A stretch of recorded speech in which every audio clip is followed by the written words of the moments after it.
प्रश्नावली 6.1 हमने कर ली थी, ये 6.2। अब इसके अंदर ये जो प्रमेय है 6.1 बहुत ही इंपॉर्टेंट है। इस प्रमेय को हम थेल्स प्रमेय के नाम से भी जानते हैं। थेल्स प्रमेय, थेल्स आदमी का नाम है, गणितज्ञ है, ठीक है ना, मैथमेटिशियन है, और उन्होंने ये प्रमेय बताई थी, इसलिए उनके नाम से भी जानी जाती है। और इसको आधारभूत आनुपातिकता प्रमेय भी कहते हैं, थेल्स प्रमेय भी कहते हैं। और ये परीक्षा में आती भी है, इंपॉर्टेंट भी है, इसको आप अच्छे से समझें। जहां भी आपको समझ में नहीं आए आप बोल सकते हैं। यदि किसी त्रिभुज की एक भुजा, त्रिभुज की एक भुजा के समांतर अन्य दो भुजाओं को भिन्न भिन्न बिंदुओं पर प्रतिच्छेद करने के लिए एक रेखा खींची जाए, तो ये अन्य दो भुजाएं एक ही अनुपात में विभाजित हो जाती है, एक ही अनुपात में विभाजित होती है। तो देखिए किसी त्रिभुज, तो सबसे पहले तो आपको एक त्रिभुज बनाना पड़ेगा। मान लीजिए ये हो गया साहब त्रिभुज, ये त्रिभुज हो गया, कुछ भी नाम दे दीजिए, ए बी और सी। अपर में यह है कि एक भुजा के समांतर, ये भुजा है बीसी, इसके समांतर अन्य दो भुजा, अन्य दो कौन सी, ए बी और ए सी, अन्य दो भुजाओं को भिन्न भिन्न बिंदुओं पर, ये भिन्न भिन्न का मतलब है कि ये इस तरीके से यहां और यहां ये भिन्न भिन्न बिंदु हो गए। ये जो रेखा आएगी इस बीसी के समांतर, वो ए से नहीं गुजरेगी, ये तो दोनों ए बी और ए सी का उभयनिष्ठ बिंदु है। ये कह रहा भिन्न भिन्न बिंदुओं पर होनी चाहिए, तो भिन्न भिन्न बिंदुओं पर होनी चाहिए, तो इसका मतलब है कि ये यहां पर इस तरीके से होगी। आप इसका कुछ भी नाम दे दीजिए, डी और ए, ये इस तरीके से। तो ये देखिए क्लियर कट है, एक भुजा के समांतर, ये देखिए बीसी के समांतर, एक भुजा के समांतर अन्य दो भुजाओं को भिन्न भिन्न बिंदुओं पर प्रतिच्छेद करने के लिए एक रेखा खींची जाए, तो ये अन्य दो भुजाएं एक ही अनुपात में विभाजित हो जाती है, एक ही अनुपात, A D upon B D, A E बटा ई सी, ये अनुपात एक ही होगा, यानी बराबर होगा, समान होगा। तो ये प्रमेय ऐसे याद रखें कि एक तो त्रिभुज होना चाहिए, फिर इसमें किसी भी एक भुजा के समांतर एक रेखा होनी चाहिए, जो ए बी और ए सी, ये जो अन्य दो भुजाएं हैं, इनको अलग अलग बिंदुओं पर काटनी चाहिए, यानी ये ए पर नहीं होगी, डी और सी ऐसे होगी। तो ये कहता है कि ए बी और ए सी को समान अनुपात में बांटेगी, विभाजित करेगी, यानी ए डी और बी डी, अनुपात का मतलब बट्टे में लिखना, ए डी बटा बी डी, ए ई बटा सी ई, ये बराबर होगा। तो देखिए साहब, सबसे पहले तो जब प्रमेय की बात आती है तो लिखना पड़ता है दिया हुआ है, दिया हुआ है। अब क्या दिया हुआ, ये प्रश्न में लिखा हुआ होता है। त्रिभुज है, एक भुजा के समांतर एक रेखा है, ये इतना इसमें दिया हुआ, प्रश्न में लिखा हुआ है। तो यहां लिखूंगा त्रिभुज ए बी सी में ये डी ई समांतर बी सी, ये है, और इसमें कुछ भी नहीं है, ये दिया हुआ आपको। इसके बाद में सिद्ध करना है, यानी क्या सिद्ध करना है, ये भी प्रश्न में लिखा हुआ है कि ये जो समांतर रेखा है डीई, एक भुजा के, वो शेष भुजाओं को समान अनुपात में काटती है। समान अनुपात का मतलब हो जाएगा A D upon B D और ए ई अपॉन सी ई, ये इस तरीके से ए ई अपॉन सी, ये सिद्ध करना है। तो दिया हुआ है, सिद्ध करना है, और उसके बाद में इसमें रचना भी आएगी, रचना भी इसमें है। क्या इसको सिद्ध करने के लिए क्या आपको अतिरिक्त कार्य करने पड़ेंगे? अतिरिक्त कार्य ये है कि आप इसको मिला दें। किसको मिला दें? देखिए, एक तो इस बी को ई से मिला दें, इसको इससे मिला दिया, फिर एक और आपको इसमें मिलाना है, सी को डी से मिला दीजिए। ये रचना है, आपको याद रखनी पड़ेगी। और फिर इसके अंदर लंब खींचने, इस ई से इसके ऊपर ये लंब आएगा, इसके ऊपर ये 90 डिग्री, और फिर डी से भी एक लंब आएगा। अब देखिए डी से लंब खींचना है ना, यहां से ऐसे, ये यूं लंब आएगा, ये आएगा डी एम और ई एन, ये लंब खींचे, बी को ई से और डी को सी से मिलाया। ये आपको रचना ये तो याद रखनी पड़ेगी कि बी को ई से मिलाया, डी को सी से मिलाया और ये लंब खींच दिए, तो ये रचना आपको याद रखनी पड़ेगी।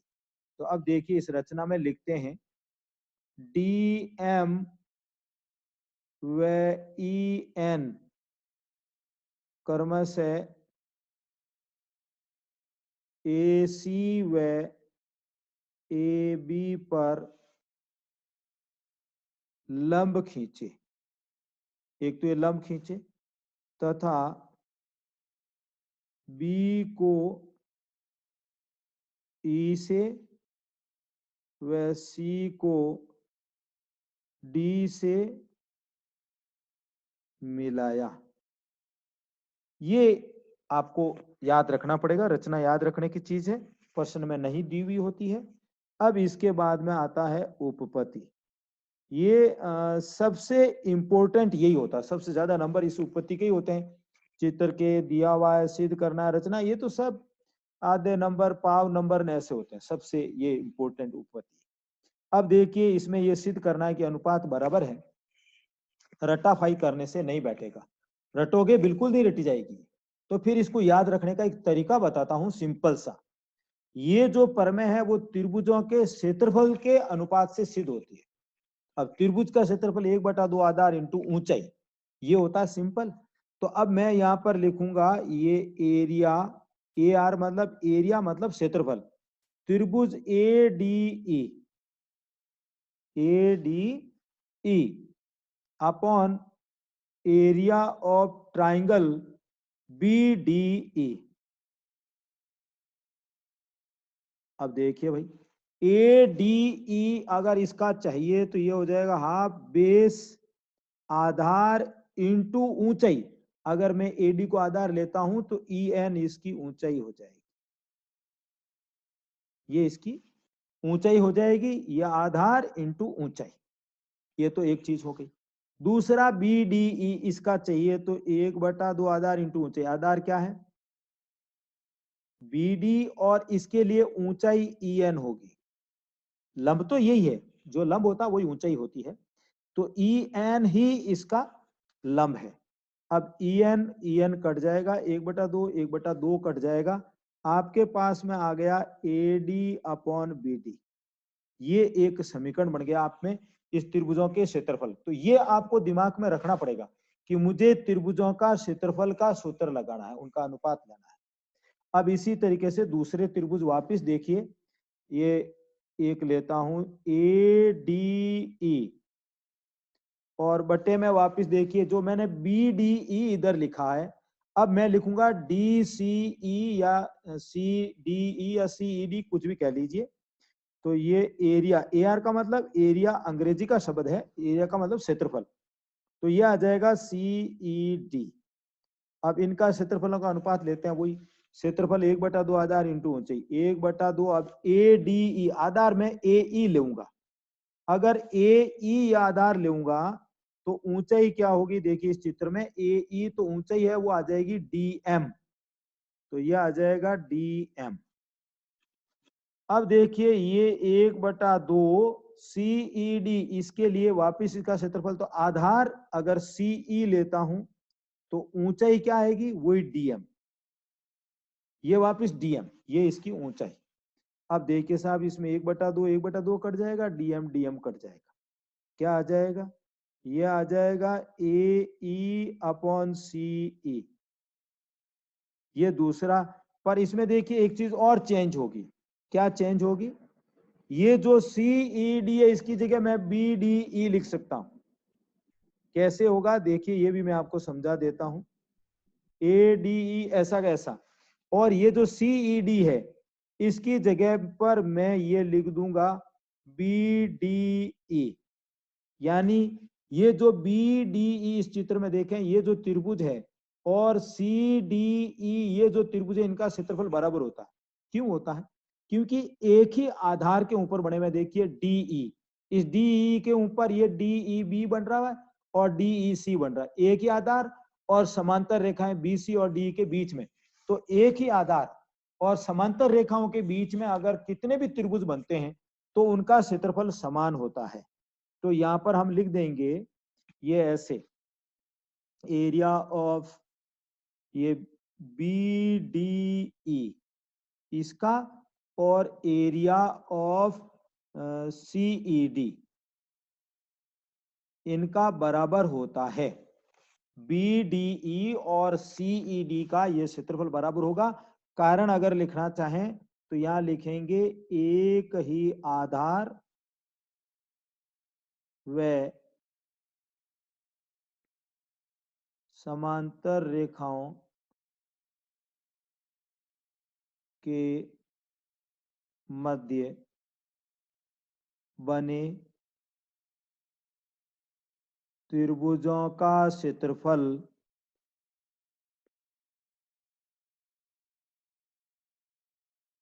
समान होता है। एक ही आधार होना चाहिए और दोनों समांतर रेखाओं के बीच एक ही आधार पर, चाहे आप कितने भी त्रिभुज बना लें। तो ये जो आधार है यहाँ पर डीई है इस चित्र में, और इस डीई के ऊपर बन रहा है डीईबी और डीईसी। एक ही आधार डी पर बन गए और समांतर रेखा बीसी और डी के बीच में बन रहे हैं, तो उनका क्षेत्रफल बराबर होता है। अब देखिए समीकरण 1 व 2 से, 1 व 2 से, 1 और 2 से क्या, इसका अगर लेफ्ट हैंड देखते हैं तो एक जैसा है। समीकरण 1 के लेफ्ट हैंड में क्या है, ए डी ई बटा बी डी ई, और 2 में भी देखिए ए डी ई बटा बी डी ई, मतलब ये लेफ्ट हैंड एक जैसी है। इसका मतलब है कि इसका राइट हैंड भी एक जैसा होगा। अब राइट हैंड में क्या आ जाएगा, A D upon B D, और समीकरण 2 से आ जाएगा ए ई अपॉन सी ई। आपको यही सिद्ध करना था, हेंस प्रूव। देखिए बारी नहीं है, सिर्फ 2 समीकरण बनती है और बहुत ही आसान, त्रिभुजों का क्षेत्रफल लेकर के A D E B D E, ये वापिस ए डी ई और डी ई सी। अगर इनके क्षेत्रफलों का अनुपात आप लेंगे तो ये प्रमेय सिद्ध हो जाएगी, आप रटोगे तो नहीं होगी। और क्षेत्रफल का सूत्र 1/2 आधार इंटू ऊंचाई, ये तो आपको याद है। और ये एक बहुत ही इंपॉर्टेंट, यहाँ पर एक ही आधार व समांतर रेखाओं के मध्य बने त्रिभुजों का क्षेत्रफल समान होता है।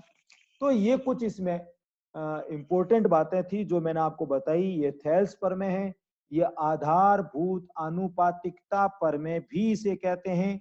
और ये प्रमेय इस तरीके की होती है, ये याद भी होनी चाहिए कि कोई एक त्रिभुज होता है, उस त्रिभुज में एक भुजा के समांतर एक रेखा होती है जो अन्य दो भुजाओं को अलग अलग बिंदुओं पर काटती है। तो वो उन भुजाओं को समान अनुपात में बांटेगी या विभाजित करेगी, यानी एडी बटा बी डी, ए ई बटा ई सी। तो ये बहुत ही इजी है, डिफिकल्ट नहीं है। आप इस प्रमेय को करें।